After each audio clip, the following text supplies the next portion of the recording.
జగన్మోహన్ రెడ్డి పల్నాడు పర్యటనలో భాగంగా అక్కడ కొంతమంది ప్రదర్శించారు ఈ డైలాగ్ని, రప్ప రప్ప నరుకుతామని చెప్పేసి. ఆ తర్వాత జగన్మోహన్ రెడ్డి గారు మీడియాతో మాట్లాడుతున్నప్పుడు ఇదే డైలాగ్ను 1కి 4 సార్లు చెప్పించుకొని మరి ఈ డైలాగ్ని ఆయన చెప్పారు.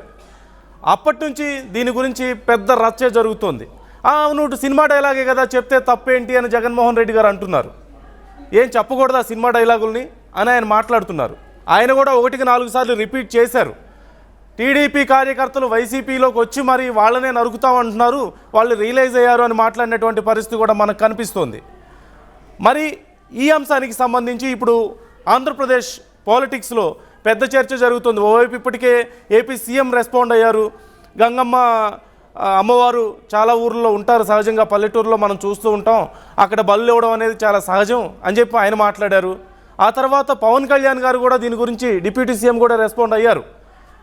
ఇష్టం వచ్చినట్లు సినిమా డైలాగ్స్ని రాజకీయాల్లోకి తీసుకొస్తాం, ఇక్కడ హింసను ప్రేరేపిస్తాం, దాన్ని పెట్టి నెగిటివ్గా ఇన్ఫ్లుయెన్స్ చేస్తామంటే కుదరదు, మేము ఒప్పుకోమంటూ ఆయన మాట్లాడినటువంటి తీరు కూడా మనం చూస్తూనే ఉన్నాం.